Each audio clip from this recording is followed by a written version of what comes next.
À notre Dieu. Ta parole est vie.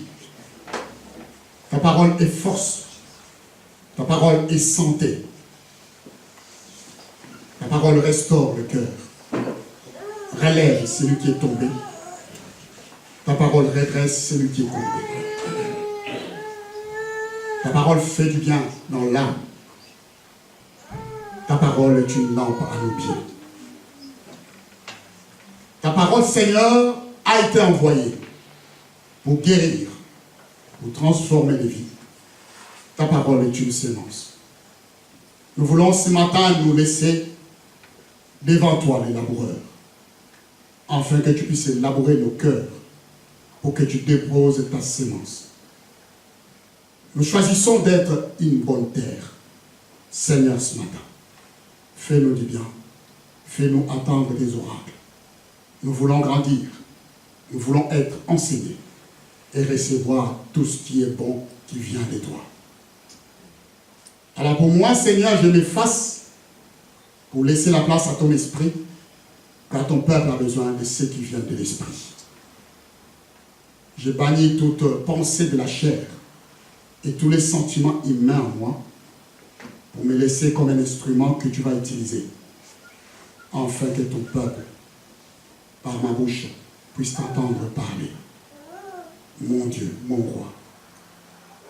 Je viens, Seigneur, pour disposer tout le cœur pour toi et pouvoir chasser toutes les ténèbres qui peuvent se présenter pour distraire ton peuple dans le nom de Jésus. Amen. Amen. On va nous asseoir. Je disais que depuis ce matin, depuis que nous avons commencé les louanges, nous avions déjà entendu parler Dieu, Dieu nous parlait. Je vous ai dit que je vais parler de la présence de Dieu. Je vais nous donner le goût de cette présence. Je vais nous donner à aimer d'être dans la présence de Dieu. Certainement, je ne finirai pas cette prédication aujourd'hui. Mais je crois que le peu que le Seigneur permettra que nous puissions partager nous fera du bien. Alors nous serons devenus d'autres personnes. Car lorsque nous entrons dans la présence de Dieu, nous ne retournons pas tels que nous étions. C'est bien d'être dans la présence du Seigneur. Pour cette raison, j'aimerais que nous fassions une lecture. En commençant par le livre de Galates, chapitre 2, verset 20.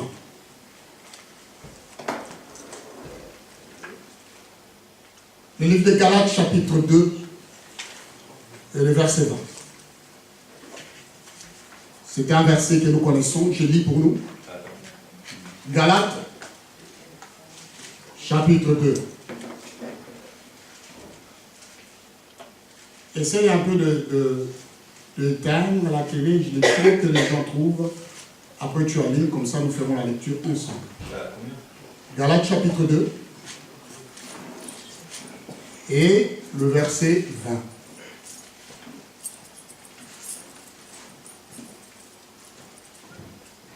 Alors tu peux l'afficher. Nous lisons ceci. Je suis crucifié avec Christ. Et ce n'est plus moi qui vis, mais c'est Christ qui vit en moi. Ma vie présente dans la chair,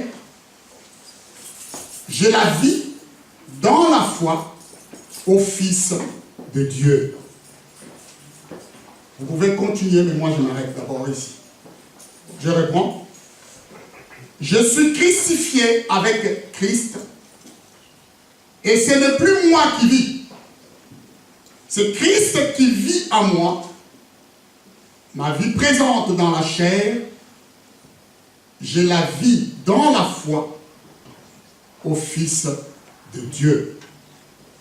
Amen. Hein? Amen. Amen. Hein? Amen.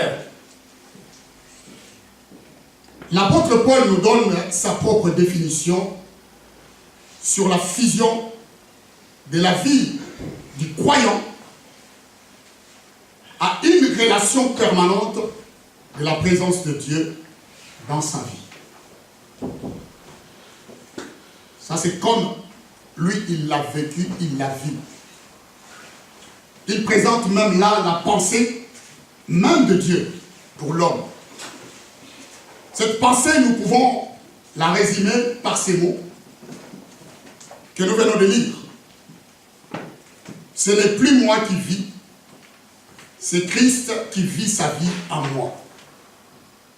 Ce n'est plus moi qui vis, c'est Christ qui vit sa vie en moi.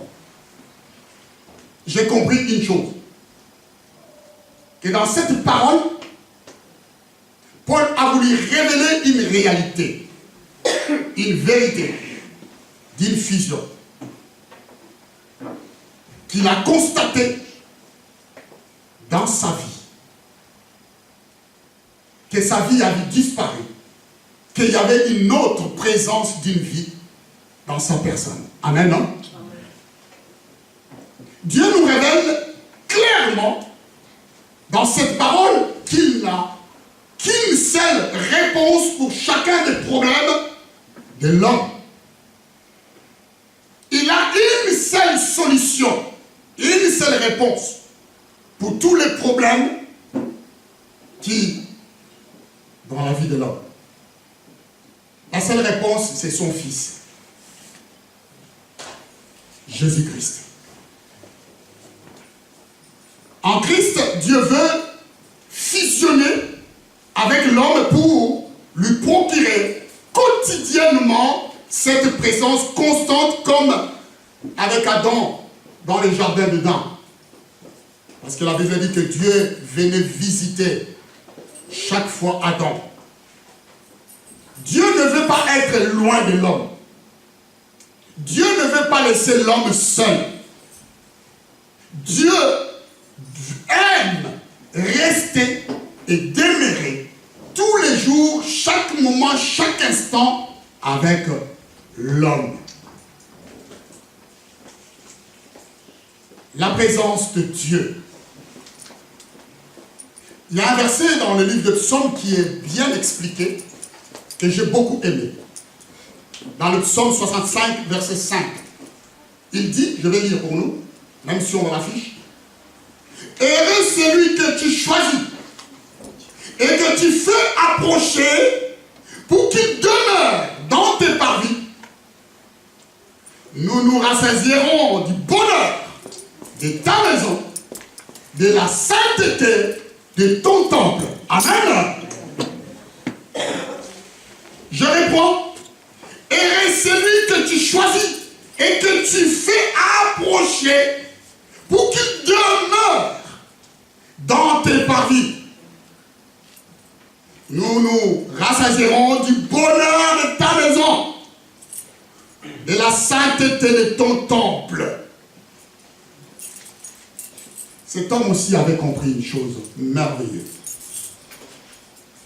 Lorsqu'il a prononcé ces paroles, il avait compris ce que signifiait la présence être dans la présence de Dieu. Il dit la demeure de tes parvis. Une demeure, c'est là où quelqu'un fait son habitation. C'est là où il y a ton adresse.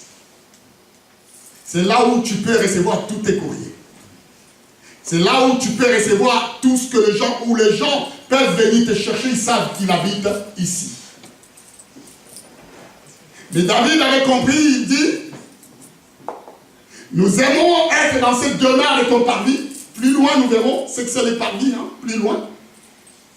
Mais dans ces parvis-là, nous ferons notre demeure et par la suite, nous allons commencer à nous rassasier du bonheur de ta maison. Amen. Amen.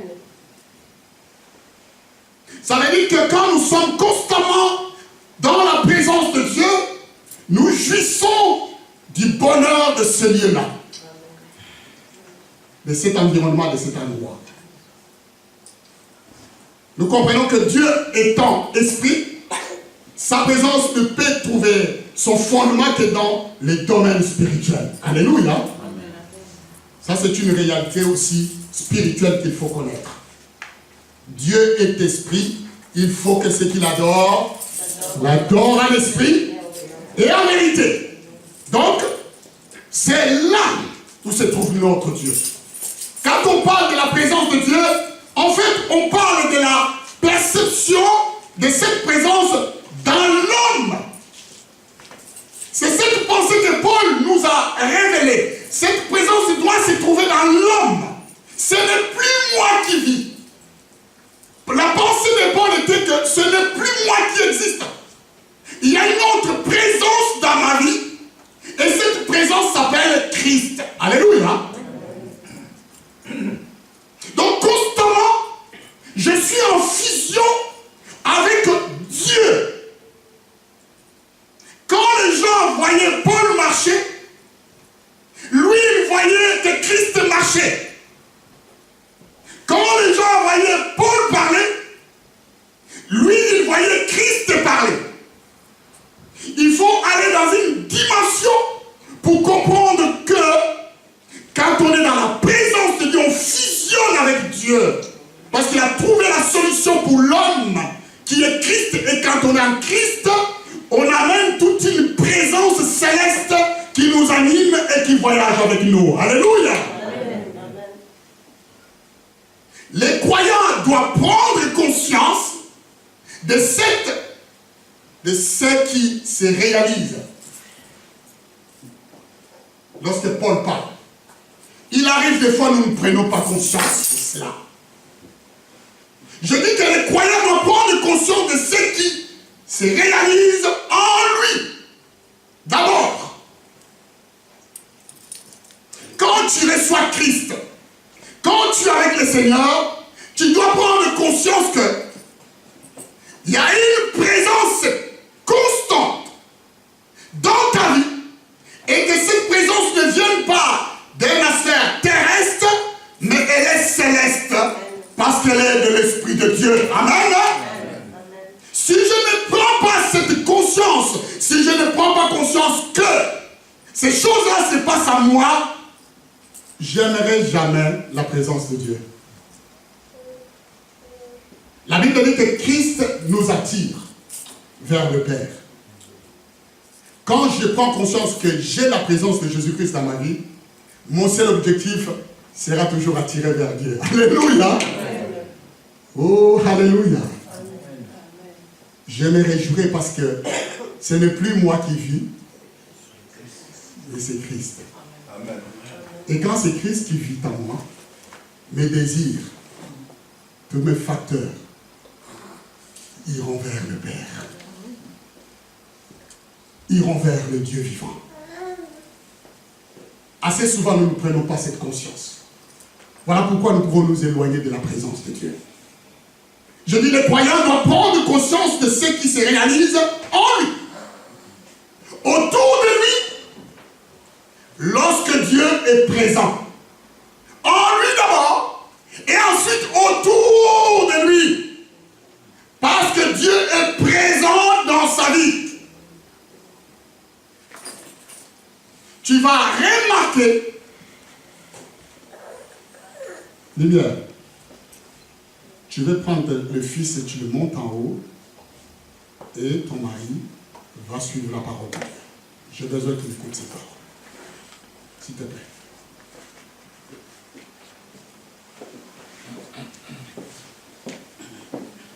Et tu peux suivre la parole sur YouTube pour l'entendre et l'écouter. Si tu as envie de vivre cela. Merci. Gloire à notre Seigneur. Amen. Hein? Amen. Amen. Amen. Est-ce que vous pouvez acclamer le Seigneur? Acclamez.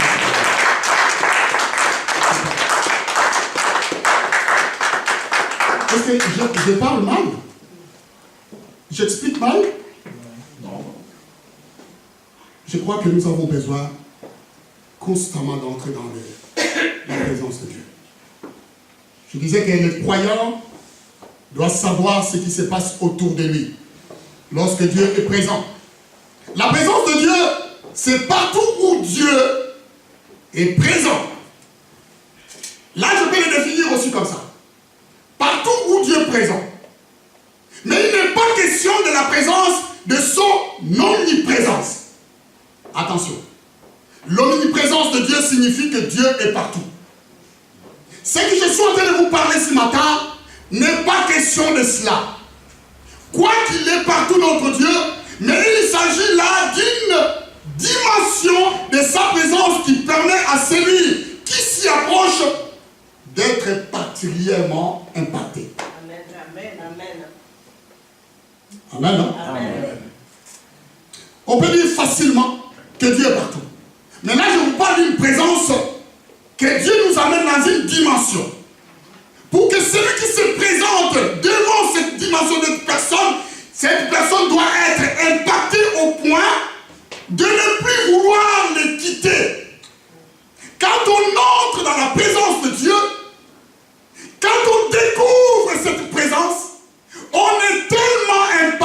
qu'on n'a plus envie de partir. Alléluia. On n'a plus envie de quitter. Et là, j'ai le désir seulement de confesser comme Paul, ce n'est plus moi qui vis. Alléluia. Parce que je réalise que je suis dans une dimension que personne ne peut me dire, sors là. Amen. Hein? Tellement de joie. Tellement de joie. Alléluia. Oui, le bonheur et la grâce m'accompagneront. Dans cette présence, il y a tellement de joie, tellement de paix, tellement de choses que j'ai envie de rester là. Je n'ai plus envie de bouger. Plus loin, nous verrons. On ne voit plus l'heure passer. Tellement on est impacté. Est-ce que vous êtes avec moi? Amen. C'est une expérience merveilleuse qu'il faut découvrir pour notre marche vers le ciel. Ça, c'est ce qu'il faut comprendre. La présence de Dieu. Paul va parler, il va dire que ma vie présente dans la chair, j'ai la vie. L'homme a la responsabilité de réaliser la présence de Dieu et d'y rester par la foi. Paul a dit, j'ai la vie par la foi en Jésus-Christ. Si tu n'es rien, tu as la responsabilité de réaliser que Dieu est avec toi et de continuer de vivre cette réalité par la foi que Dieu est avec toi. Amen. Ma vie présente, je la vis par la foi en Jésus-Christ. C'est lui qui a dit que ce n'est plus moi qui vis. Il va donner le détail, il dit que, c'est-à-dire que je ne sais pas si j'ai une vie, j'aurai la vie si je ne vis pas avec Christ. Rappelons-nous aussi que le psaume nous dit, heureux celui que tu choisis et que tu fais approcher pour qu'il demeure dans tes parvis. Nous nous rassurerons du bonheur de ta maison, de la sainteté de ton temple. C'est lui que tu choisis, que tu admets en ta présence pour qu'il y habite tes parvis. Ça, c'est David qui le dit. C'est lui que tu choisis. Ça veut dire qu'il y a une sélection. Quand vous êtes là, c'est que Dieu vous a choisi. Si vous venez, c'est que Dieu vous connaît. Ce n'est pas n'importe qui est invité à la présence de Dieu. Ce n'est pas n'importe qui mange à la même table que le Seigneur. Ce n'est pas n'importe qui. C'est que vous avez de la valeur. Alléluia. C'est lui que tu choisis et que tu admets. Ce n'est pas seulement le fait d'être choisi. Mais Dieu doit l'accepter et approuver que celui-là mangera avec moi. Alléluia. Amen. Que celui-ci sera avec moi. Je me rappelle que quand j'étais jeune et que j'étais invité dans ma foi, je vivais ma foi alors que je n'étais pas encore pasteur, j'étais un frère normal. En Afrique, je veux dire que je venais dans le Seigneur. Hein? Et quand je partais avec mon pasteur dans une fête, il y avait des honneurs. Il y avait une table qui était préparée que pour les pasteurs. Et dans cette table, il y avait plein de nourriture et de bonnes boissons. C'était une table qui était alimentée tout le temps. Et quand on arrivait, le protocole me disait, es-tu pasteur? J'ai dit, non, je suis frère. Allez, là-bas. Tu vois cette table-là? Va te mettre là-bas. Ici, c'est réservé à des personnes qui sont admis à cette table. Alors je regardais, je disais, ah, des fois c'est mieux d'être pasteur, hein? On est bien servi. Je dis surtout en Afrique, hein? Ici en Europe, il y a encore des efforts à faire. Dieu admet, j'imagine la table du Seigneur, que Dieu dit, j'admets, je choisis telle personne, mais je l'admets qu'il mange avec moi, dans ma présence. Alléluia. Vous réalisez que c'est une expérience merveilleuse qu'il faut découvrir pour notre marche. Habiter tes parvis veut dire tu as trouvé un endroit. Tu restes. Amen. Hein? Tu as trouvé que Dieu est dans cet endroit. Tu restes. Tu as trouvé la présence de Dieu. Tu dois rester dans la présence de Dieu. Tu as trouvé que Dieu est avec toi. Tu dois rester avec Dieu. Est-ce que vous êtes avec moi? C'est ce qui veut dire habiter dans tes parvis. Une habitation, c'est comme je dis ici, c'est un lieu où tu reçois les courriers. C'est un lieu où tout le monde connaît ton adresse. Partout où vous allez dans l'administration, on te demande, tu habites dans quelle adresse, n'est-ce pas? Et vous citez. Mais dans les domaines spirituels, il y a aussi une adresse. Alléluia. Et cette adresse a un nom. Jésus. Alléluia. Et la Bible dit, ce n'est plus moi qui dis Paul. C'est une adresse où quand nous les trouvons, nous restons. C'est une présence constante. Vous savez, Jacob n'avait pas compris, parce que beaucoup de chrétiens aujourd'hui ne comprennent pas cela. Dans le livre de Genèse, chapitre 28, je vais lire le verset 5. La Bible dit, Jacob s'éveilla de son sommeil et il dit, certainement l'Éternel est dans ce lieu et moi, je ne le savais pas. Certainement, l'Éternel est dans ce lieu, mais moi, je ne le savais pas. Il était surpris de constater que Dieu était présent à ses côtés. Mais lui-même ne le savait pas. Alléluia. C'était dans le sommeil, dans le lieu. Des fois, on a comme l'impression que Dieu n'est pas avec nous. Vu des choses que nous vivons, nous avons comme l'impression que Dieu est loin. Nous ne savons pas que Dieu est présent. Alléluia. C'était une expérience qu'il avait vécue. Jacob s'éveilla de son sommeil et dit, certainement l'Éternel est présent dans cet endroit et moi je ne le savais pas. Combien de gens ne savent pas que Dieu est présent dans leur vie en Jésus-Christ? Combien? Combien n'ont pas encore fait cette expérience de dire comme Paul, ce n'est plus moi qui vis, qui voient la présence de Dieu dans leur vie? Combien? Il faut simplement savoir une chose. La présence de Dieu est une démarche interne qui fait appel à notre conscience et à notre volonté, qu'on soit à l'église, qu'on soit au travail, qu'on soit à la maison, où que nous soyons. Je dis que la présence de Dieu est une démarche interne qui permet à faire appel à notre conscience. Donc je dois croire, je dois dire, je dois confesser comme Paul que quand je marche, c'est Christ qui marche. Quand je travaille, Christ travaille avec moi. Quand je prépare à la maison, Dieu prépare avec moi à la maison. Alléluia. Quand je balaye, Dieu balaye avec moi. C'est une présence qui est constante. Mais cette démarche, je dois le faire dans ma conscience pour le savoir.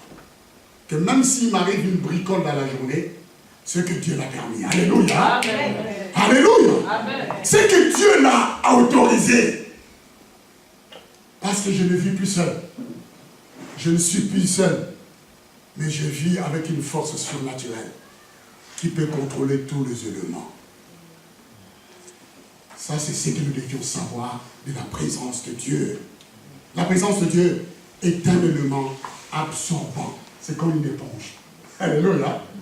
Là où il y a les flaques d'eau, si vous mettez l'eau, vous mettez une éponge, vous allez remarquer que l'eau va être absorbée par l'éponge ou par le soupanaxa de papier. La présence de Dieu nous absorbe. Lorsque Dieu se pointe quelque part, cet endroit devient la présence de Dieu. Quand je suis dans la présence de Dieu, je suis absorbé par lui. Je suis envahi par lui. Je dois désirer la présence de Dieu. C'est là que je sens, c'est là que je reçois.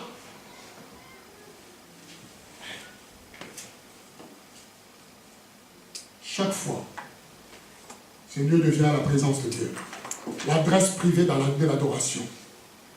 Quand je sais que j'ai le Seigneur avec moi, je deviens une adresse privée de l'adoration. Alléluia.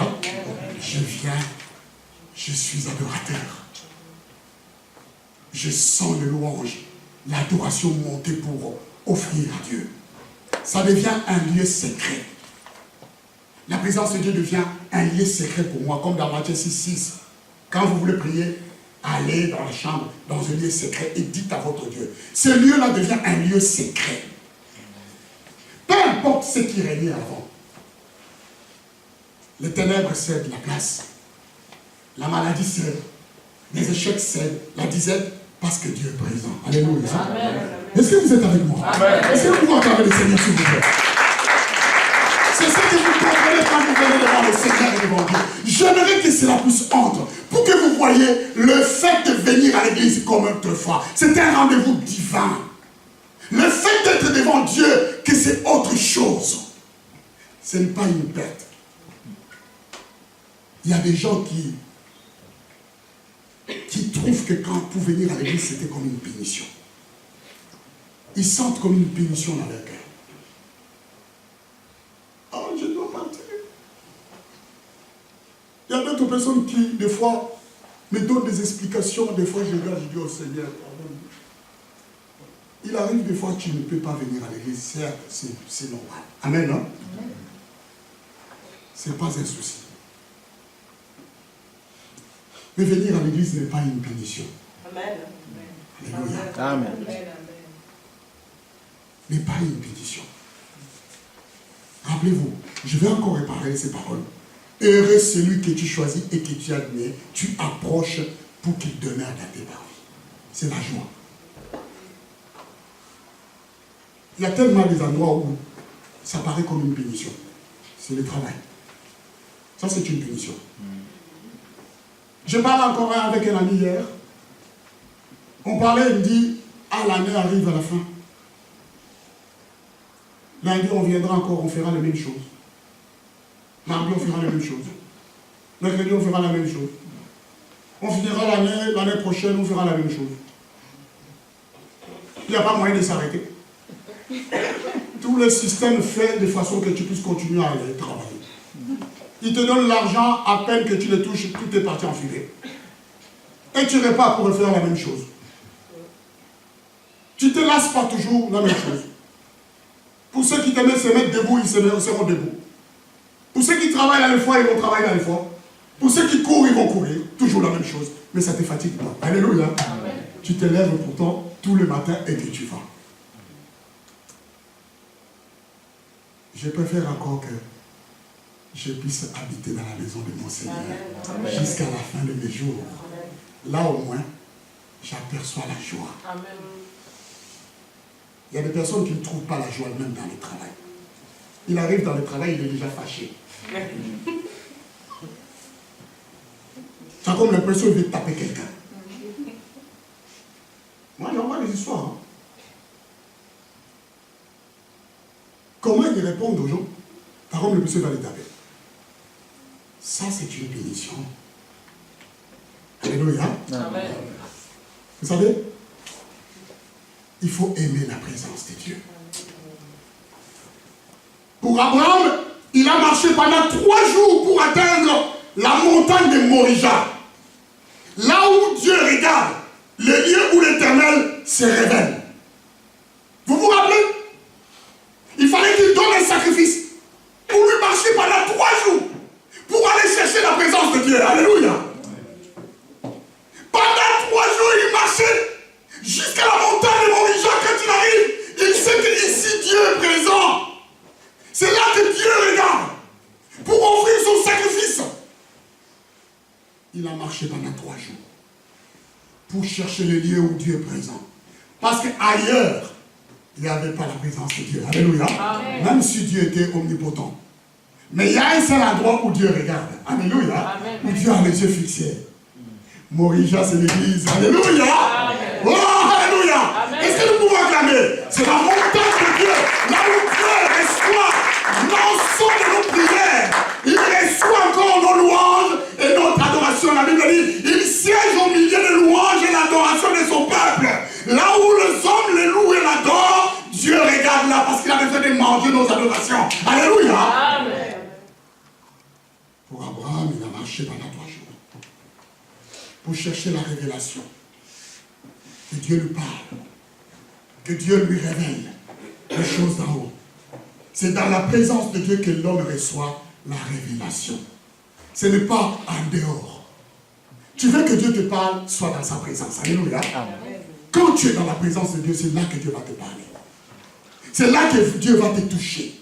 C'est là que Dieu va changer ta vie. C'est là que Dieu va transformer ta vie. Amen. Parce qu'il te voit constamment. La vie d'Abraham a changé quand il était devant la présence de Dieu. L'enfant qui devrait mourir est resté en vie. Alléluia. Amen. Parce que Dieu l'a vu. Et Dieu lui a parlé. Ne me lève pas la main sur cet enfant. Mais regarde à côté, il y a l'agneau. Alléluia. C'est lui qui était autorisé. Je vais dire par là que c'est la présence de Dieu qui nous donne la révélation. Le manque de la révélation nous rend ordinaires. La Bible dit, un peuple qui n'a pas de vision, c'est comme une voiture sans frein. Alléluia. Amen.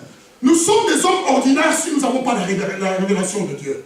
Nous ne pouvons pas servir Dieu ordinairement. Nous devions servir Dieu par son esprit. Amen. Amen. Parce que nous savons que l'esprit nous révèle la pensée de Dieu.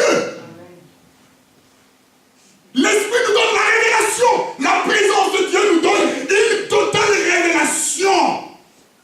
La révélation nous fait quitter la terre pour nous faire marcher devant Dieu. Amen. L'esprit, c'est ce qu'il fait. Il nous transporte. Au lieu que nous marchions sur cette terre, nous marchons devant le Seigneur. Amen. Parce que Dieu est présent. Alléluia. Amen. Rappelez-vous, nous sommes invités. Nous sommes dans sa table. Alors nous voyons Dieu, nous marchons dans le ciel, dans le zèbre. Nous marchons devant Dieu. Alors nous pouvons affirmer comme David, et j'habiterai dans la maison de l'Éternel jusqu'à la fin de mes jours, comme on l'a chanté. David savait que quand il était devant la présence de Dieu, il marchait devant Dieu, il marchait dans une autre dimension. Voilà pourquoi il ne voulait plus quitter cette présence. Il m'a dit que et j'habiterai dans la maison du Seigneur jusqu'à la fin de mes jours. Oh oui, jusqu'à la fin de mes jours. Dans cette présence. Quand on entend de telles paroles, nous avons besoin de prendre seulement une décision. De ne pas quitter cette présence. Alléluia. Est-ce que vous êtes avec moi? Amen. C'est une bonne nouvelle, c'est une bonne chose. Venir à l'église n'est pas une punition. La foi que nous vivons n'est pas une punition. Au contraire, c'est une protection. Être devant la présence de Dieu, c'est une protection. Qui est celui qui peut venir te chercher dans la présence de Dieu? Quelle maladie? Quelle souffrance? Quelle misère qui peut venir voir Dieu et te réclamer? Quand tu es constamment avec le Seigneur. C'est ce que Paul avait compris. Lorsqu'il a confessé, il a dit, ce n'est plus moi qui vis. Il avait compris que rien ne pouvait lui atteindre. Alléluia. Il était dans une autre dimension. Il est allé dans une dimension où aucun homme ne peut y aller. C'est Christ qui fait sa vie en moi. Je changeais cela. Ça, c'est une certitude. C'est Christ qui vit. J'ai une présence dans ma vie du Seigneur constamment. Et c'est cette terre, même si je marche par la foi, je sais que je le marche avec le Seigneur. Et j'habiterai dans la maison de l'Éternel jusqu'à la fin de mes jours. Je me suis posé la question, comment jouir au maximum la présence de Dieu? Comment jouir de cela au maximum? J'ai compris qu'il y a toujours une préparation. Et notre frère qui est là nous prépare toujours. Il y a une parole qui est très très importante. Et c'est là que je vais m'arrêter parce que j'ai besoin de continuer dans cette prédication le mardi. Mais nous allons lire ça. Psaume chapitre 73, verset 28. Il faut une préparation pour entrer dans la présence de Dieu. David a dit, pour moi, m'approcher de Dieu, Est-ce que vous lisez avec moi? Il y a des paroles sur la Bible, quand vous les lisez, vous avez envie de danser. Tellement ça vous fait du bien. Il a considéré que pour lui. Il dit, pour moi, m'approcher de Dieu, c'est mon bien. C'est le bonheur. Les jeunes peuvent dire, c'est mon kiff. Alléluia.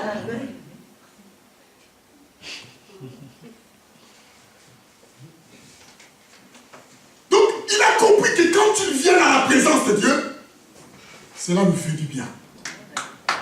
C'est tout, c'est tout. Dans la présence de Dieu, c'est tout son bonheur. C'est tout ce qui a du bien. C'est tout ce qui fait du bien. C'est tout ce qui soulage. Il y a un massage dans la présence de Dieu. Alléluia.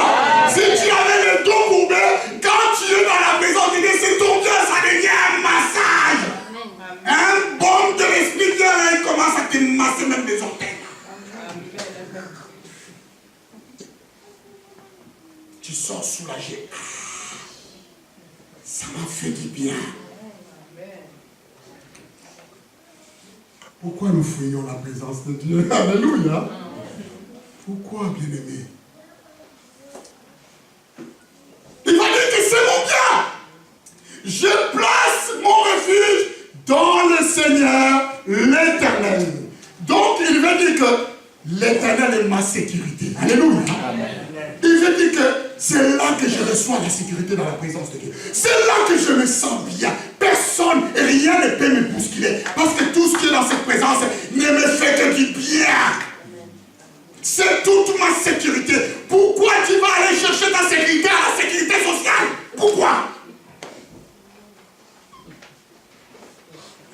Alors que Dieu est ton bien. Dieu est ton bonheur. Dieu est ton salon de détente. Un jacuzzi, merci. C'est ce qui manquait. C'est vraiment là où tu te sens le merveilleux bien. Si tu n'as pas encore compris cela, c'est que tu es loin de Dieu. Alléluia. Amen. Mais quand tu aimes la présence de Dieu, tu y restes. Je vous ai dit que c'est une présence qui nous absorbe. Amen.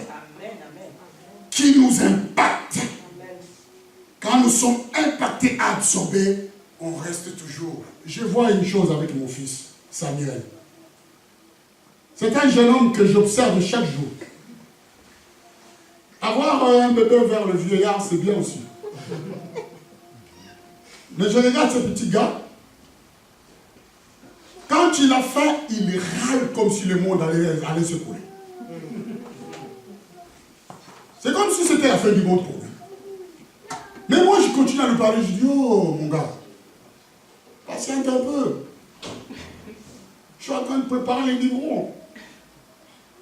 Le temps que je mette mes lunettes pour voir où c'est marqué 1, 2, 3. Ça prend un peu du temps. J'ai pris les yeux de ma jeunesse pour voir le 1, peut-être je vais te mettre sur le 3 et puis le lait va sortir dans tous les narines. J'ai besoin de lunettes, mon vieux. Regarde un peu. Mais quand je lui donne le biberon, il boit. Quand il a fini son biberon, il a comme l'impression que le monde tourne. Le monde est parfait, le monde est bien, le monde est merveilleux. Alors il est là. Je constate, je dis, c'est comme ça que nous sommes devant la présence de Dieu. Alléluia. Le monde est parfait, le monde est bien, tout va bien. Il n'y a plus de soucis. Mais il y a 2 minutes, il râlait comme si le monde allait s'écrouler. Dans la présence de Dieu, c'est notre bien. Alléluia. Mon frère, s'il te plaît, est-ce que tu peux vraiment nous remettre? J'habiterai dans la maison de la bonheur et la grâce. On va tous le chanter. Amen. Hein? Amen. Et on continuera cette parole, si Dieu le permet. Parce qu'il y a beaucoup d'enseignements à voir là-dedans. Amen. Hein? Est-ce que vous êtes d'accord avec moi? Amen. Nous allons chanter, parce qu'on a besoin de parler. Nous allons chanter encore ces louanges. Oui, le bonheur et la grâce m'accompagneront devant la face à face. Et je reviendrai pour habiter. Oui, le Seigneur Yahvé est mon partage. C'est cela. Aimer la présence de Dieu. Je vous disais tout à l'heure que venir à l'église n'est pas une punition. C'est notre sécurité. C'est ce que David avait compris. Que la sécurité se trouve entre les mains de Dieu. Le bonheur, c'est là. C'est là que nous sentons les sensations du ciel. Oui, je ne vis plus pour moi-même, mais c'est Jésus qui vit en moi. Je suis avec le Seigneur, mon Dieu. Je marche dans sa présence. Et rien ne peut m'atteindre ou rien ne peut m'arriver. Voilà pourquoi je me réjouis quand on me dit allons dans la maison du Seigneur. Je me réjouis quand je vais là être impacté par une présence qui n'est pas de ce monde, mais la présence du Tout-Puissant. Oh Jésus, merci. Alors nous chantons comme une prière. Nous allons chanter cette louange comme une prière. Nous allons chanter cette louange comme une offrande à Dieu. Nous avons compris la parole. Nous avons saisi la parole. Nous avons mal reçu la parole. Nous la recevons comme une prière. Nous chantons comme une prière cette parole. Oui, nous la chantons comme une prière.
Et donc, il se trouve auprès de moi.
et dans sa maison j'habiterai.